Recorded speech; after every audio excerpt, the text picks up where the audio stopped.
ઓલપાડ ખાતે ધી પુરુષોત્તમ ફાર્મર્સની 92મી વાર્ષિક સાધારણ સભા યોજાઈ। વન અને પર્યાવરણ મંત્રી મુકેશ પટેલ ઉપસ્થિત રહ્યા હતા।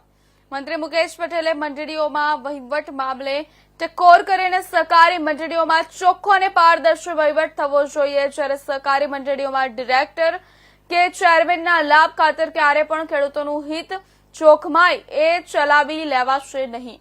આઝાદી પૂર્વે સ્થપાયેલા ધી પુરુષોત્તમ ફાર્મર્સની 92મી વાર્ષિક સભા ચાલુ વર્ષના હિસાબ અહેવાલ ઓલપાડ ખૂંટાઈ માતા મંદિરના હોલ ખાતે મંત્રી મુકેશ પટેલના અધ્યક્ષસ્થાને યોજાઈ હતી, જ્યારે પુરુષોત્તમ ફાર્મર્સ મંડળીના સહયોગથી શુગર પ્રેશરનો મેડિકલ કેમ્પ યોજાયો હતો, જેમાં મોટી સંખ્યામાં સભાસદોએ ફ્રી ચેકઅપ મેડિકલ કેમ્પનો લાભ લીધો હતો। પુરુષોત્તમ ફાર્મર્સ મંડળીનું વાર્ષિક કરોડોનું ટર્નઓવર કરતી અને 1,934માં સ્થપાયેલા અને 23 મંડળી અને 4082 સભાસદો ધરાવતી મંડળી દિવેલા, કપાસ અને ડાંગર પુલિંગ કરતી મંડળીના છે। ઓલપાડ, સાણ અને જહાંગીરપુરામાં 16 લાખ ગુણી ડાંગરની આવક થઈ હતી। ગયા વર્ષે 200 કરોડથી વધુનો વેપાર કર્યો હતો, જ્યારે ચાલુ વર્ષે રેકોર્ડ બ્રેક 15 લાખથી વધુની ગુણીની આવક થઈ હતી।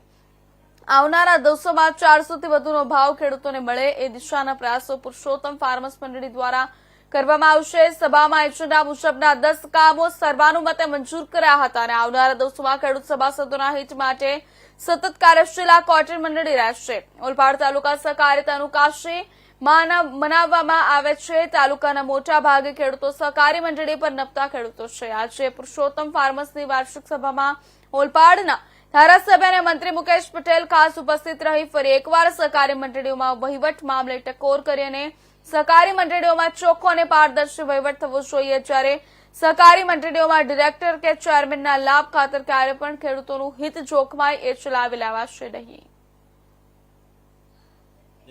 हमारे the Purushottam farmers ginning and pressing society limited जहांगीरपुरानी 91મી વાર્ષિક સાધારણ સભા ઓલપાડ ખૂંટાઈ માતાના મંદિરે રાખવામાં આવી હતી, જેમાં અમારા એજન્ડા મુજબના તમામ કામો સર્વાનુમતે મંજૂર કરવામાં આવ્યા છે। અમારી સંસ્થાએ આ વખતે 4 કરોડથી વધુનો ચોખ્ખો નફો કરેલ છે, જેની અંદર ઘસારા અને અન્ય ફંડો બાદ કરતાં અમારી સંસ્થાએ 13,55,000નો ચોખ્ખો નફો કરેલ છે અને ઓડિટ વર્ક પણ આપવામાં આવેલ છે। ડિવિડન્ડ સંસ્થાઓને 15% સંસ્થા તરફથી આપવામાં આવશે।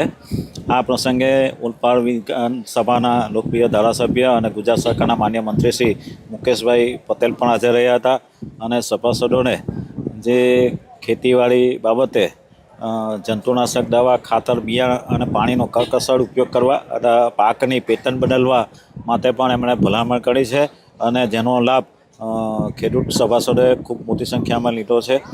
ચોખ્ખો અને પારદર્શકતાથી વહીવટ થવો જોઈએ ભાઈ। કોઈ ખેડૂતને ક્યારે પણ નુકસાની જે વખતે ખુલ્લા દિલથી વાત કરો, ખુલ્લો કરો। આ નરેશભાઈએ ખૂબ મહેનત કરી। આજે કેટલા કરોડો રૂપિયા નરેશભાઈ 27-28 કરોડ રૂપિયા 25 કરોડ રૂપિયા ખેડૂતોના આજે કેટલા વર્ષોના બિચારા ખેડૂતોના 25 કરોડ રૂપિયા ખેડૂતોના આવા કોઈ વેપારી લઈ જાય અને આપણા જ પૈસા ધંધો કરે ક્યાં ના ચાલે, પણ એમાં પણ સરકારે એમને ખૂબ મદદ કરી। કોર્ટની અંદર પણ એમને ન્યાય મળ્યો છે, એટલે ટૂંક સમયમાં જે કંઈ પગલાં ભરીને એમના જે પૈસા છે એ પણ પૈસાએ ખૂબ મહેનત કરી એમણે એ મળી જાય। એટલે દરેક મંત્રીને કંઈ પોતાના તમારા કોઈ ડિરેક્ટરના હિત ખાતર કે કોઈ ચેરમેનના હિત ખાતર મારા ખેડૂતોનો કોઈ નુકસાન નહીં કરે જોવાની ફરજ આપણા બધા સૌની છે। મારા ખેડૂતોનો અહિત હું ક્યારે નથી થવા દેવાનો। હું હજુ જાહેર મંચ પરથી કહું છું, મારા ખેડૂતોનો કે કોઈ પશુપાલકોનો અહિત હું ક્યારે ચલવી નથી લેવાનો। એ હંમેશા હિત માટે જ એને હું હંમેશા એમાં લડતો।